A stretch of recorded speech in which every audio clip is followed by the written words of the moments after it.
A little before midnight on a Friday night last month, a 10-day countdown quietly ran out in Washington. Nobody picked up a pen. There was no signing photo, no ceremony. The president neither signed the bill nor vetoed it. He simply let the clock hit 0. And under the Constitution, that silence was enough on its own. At midnight, one of the biggest housing laws this country has passed in decades went into effect without a single signature. And here's the thing, that's only the headline. Underneath it are 3 more proposals moving right now that are aimed a lot more directly at people who are retired or close to it. Stay with me, because the number attached to each one is not the part that decides whether it applies to you. Here's the confirmed fact. The 21st Century Raid to Housing Act became law on July 11th, 2026, after the 10-day constitutional window for presidential action expired without either a signature or a veto. I want to lay out what's actually in it before anyone else tells you what it means, because there's a lot of noise following this one already. Among its provisions, large institutional investors. Companies that already control 350 or more single-family homes are now barred from purchasing additional single-family properties, subject to a handful of exceptions written into the law, including certain build-to-rent projects. The law also expands access to smaller mortgages for smaller, more affordable homes, and removes some regulatory hurdles that have been slowing new construction in a number of markets. For context on why institutional buying became a talking point at all, in the years following the 2008 housing crash, large investment firms and real estate funds began buying up foreclosed single-family homes at scale, and many of those firms have continued expanding their single-family holdings in the years since. This new law doesn't require any of them to sell what they already own. It only restricts new purchases going forward once a firm crosses that 350 home threshold. Here's the part that matters most if you're already retired or getting close to it. None of that changes your tax bill this year. It doesn't touch your property assessment, your capital gains exposure, or your escrow payment. This is a supply-side law built to reshape the housing market over the next 5 to 10 years, not to put money in anyone's pocket today. So if a headline told you Congress just did something for seniors, here's the honest version. They did something, and it's genuinely significant for the housing market. But it isn't aimed at you directly, and it doesn't change your taxes. What IS aimed at people at or near retirement age is a separate set of proposals. 2 in Congress, 1 in a state legislature, moving right now. Every one of these proposals gets attached to a big, attention-grabbing number, $1 million, a full tax exemption, whatever it happens to be. That number is what makes the headline and what gets repeated at the dinner table. But underneath almost every one of these numbers sits a second detail that actually decides whether it applies to a given household. That detail is almost never about income. It's about time. How long you've owned your home, how long you've lived in your state, how long it's been since a spouse passed away. The number gets the clicks. The timeline is what determines the outcome. I'm going to walk through 3 current proposals, and in each case, point to exactly where that timeline sits. There's also a 4th item, not a proposal, not a bill, but something that's already been federal law for years, tied to a specific window of time that a lot of people simply don't find out about until it's already closed. My name is Kevin, and each week on this channel I look at the rule changes that quietly affect people's retirement finances, so you hear about them before they cost you anything. If that's useful, consider subscribing. The first proposal is a federal bill introduced in the House by Representative Nicole Malliotakis of New York. H.R. 9064, known as the Nest Egg Protection Act, introduced on June 1st, 2026. Some background on why a bill like this exists at all. Under current federal law, when someone sells the home they live in, a portion of the profit is excluded from capital gains tax, up to $250,000 for a single filer or $500,000 for a married couple filing jointly. Those thresholds were set by the Taxpayer Relief Act of 1997 and have not been adjusted since. To put that gap in perspective, the national median home price was roughly $145,000 in the late 1990s. Today, the national median sits above $400,000. Home values have climbed substantially over nearly 3 decades, while the tax exclusion tied to selling a home has stayed exactly where it was in 1997. That's the structural gap this bill, and the next one, are both responding to. The Nest Egg Protection Act proposes temporarily raising that exclusion to $1 million, and notably, $1 million would apply equally to single filers and joint filers, which is a departure from how the current exclusion is structured, where a single filer normally gets half of what a couple gets. Here's the detail that rarely makes the headline.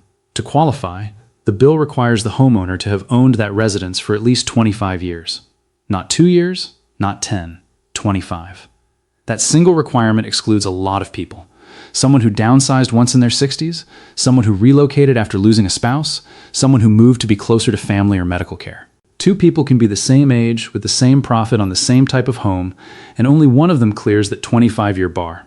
There's also a date range attached. As proposed, the higher exclusion would only apply to home sales made between 2027 and 2030. And one more thing worth understanding plainly.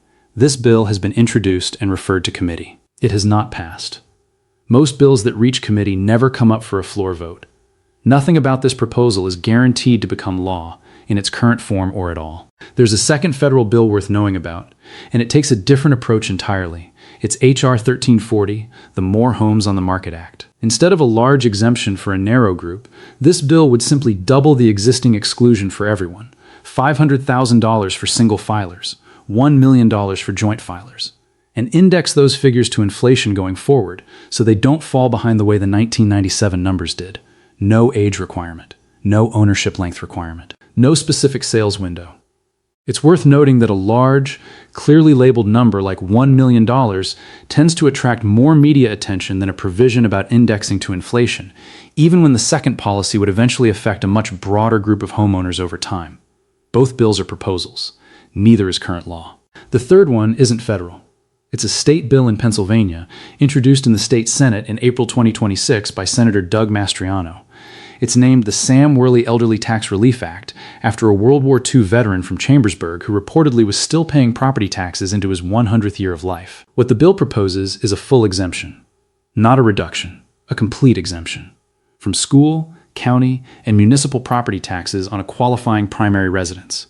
And here's where the timeline comes in again. To qualify, a homeowner would need to be 75 years of age or older, have lived in Pennsylvania for at least 10 consecutive years, and have owned and occupied that same home for at least 10 consecutive years. One provision in this bill deserves specific mention. If the qualifying spouse passes away, the surviving spouse keeps the exemption regardless of their own age, as long as they continue living in the home. That addresses a real gap in how a lot of these programs are typically structured, where a benefit tied to one spouse's qualifications simply disappears the moment that spouse dies. Two honest caveats here. First, this is a proposal in one state legislature. It is not law in Pennsylvania or anywhere else yet. Second, no U.S. state currently eliminates property taxes entirely, and a full exemption like this raises an open question about how school districts and local governments would replace that lost revenue. Something the bill's supporters haven't detailed publicly yet. Why bring up a single state proposal at all? Because these kinds of senior property tax measures tend to get copied from state to state once one version gains traction. That's historically how a lot of state-level senior tax relief programs have spread. If a similar bill eventually reaches your own state legislature, it may carry a similar age and residency structure, which means it's worth knowing your own ownership and residency timeline regardless of where this particular Pennsylvania bill ends up going. Here's a piece of this subject that has nothing to do with any bill in Congress or any state legislature. It's simply how the existing tax math works. When a home is sold, the taxable gain isn't just the sale price. It's the sale price minus what's called your basis. And that basis starts with the original purchase price. The cost of permanent capital improvements made over the years can generally be added to that basis, which lowers the taxable gain when the home is eventually sold, provided there are records to support the cost. A new roof, a replaced furnace, an addition, a remodeled kitchen or bathroom, new siding or windows. Improvements like these can typically count. Here's a simplified example just to illustrate the mechanism, not as advice. If a home was purchased decades ago and $80,000 worth of documented improvements were made over the years, that $80,000 generally gets added to the original purchase price when calculating basis, which in turn reduces the taxable portion of any profit when the home is sold. The catch is that documented is the operative word. Proving decades of improvements usually requires paperwork, receipts, contracts, permits, and after 20 or 30 years, a lot of that paperwork simply doesn't survive moves, renovations, or just time. There are sometimes ways to reconstruct parts of it: county permit records, older bank or credit card statements, insurance claims tied to specific repairs. But none of those are as clean as an original receipt would have been. Now for the piece that's already law, not a proposal, an existing IRS rule that's been on the books for years. When a spouse passes away, The surviving spouse typically becomes a single filer for tax purposes, which on its own would cut the home sale exclusion in half from $500,000 down to $250,000. However, IRS guidance allows a surviving spouse to claim the full $500,000 exclusion if the home is sold within 2 years of the date of the spouse's death, provided other ownership and use conditions are met. That 2-year clock starts from the date of death, not the date the estate was settled, not whenever the surviving spouse feels ready to sell. There's a related rule worth knowing about too. When one spouse dies, that spouse's share of jointly owned property generally receives what's called a step-up in basis to its fair market value as of the date of death. In most states, that step-up applies only to the deceased spouse's half of the home. In community property states, it can apply to the entire property, which in some cases can significantly reduce or even eliminate the taxable gain altogether. Which situation applies depends on the state and on how title to the property was held. Something worth confirming with a tax professional or a state attorney rather than assuming either way, since the difference between the two can be substantial. One more piece of existing tax law worth understanding for general context. Property inherited by heirs generally receives a basis step-up to its fair market value as of the date of death, which can eliminate capital gains tax on the appreciation that happened during the original owner's lifetime. Economists have a name for the behavior this creates. They call it the lock-in effect. It describes a documented pattern where some longtime homeowners are less inclined to sell, in part because of how the tax code treats a lifetime sale differently than holding the property until death. I want to be clear that this is general background on how the current tax structure works, not a suggestion about what any individual should do with their own home. That kind of decision depends heavily on someone's personal circumstances, health, mobility, family situation, and finances, which is exactly the kind of decision a licensed financial or tax professional is positioned to help evaluate. One caution before wrapping up. Whenever there's public attention on senior housing relief, it tends to attract scams. Letters offering to file a property tax exemption application for a fee, or official-looking mail offering a copy of a deed for a charge, when county offices typically provide these documents for free or for a small statutory fee. There's also been an uptick in offers involving home equity that ask homeowners to sign paperwork without clearly explaining the terms attached to it. As a general rule, if someone reaches out to you unsolicited about your home, your deed, or your taxes, that's worth extra scrutiny before responding. And any decision involving your home equity, your deed, or a tax filing is worth reviewing with a licensed professional before signing anything at all. To sum up, the RAD to Housing Act is now law, but it's a supply-side measure aimed at the housing market over the next several years, not a direct tax break for anyone selling today. The Nest Egg Protection Act and the More Homes on the Market Act are federal proposals still sitting in Congress. The Sam Worley Elderly Tax Relief Act is a state-level proposal in Pennsylvania. None of the three have passed, and none of them are guaranteed to.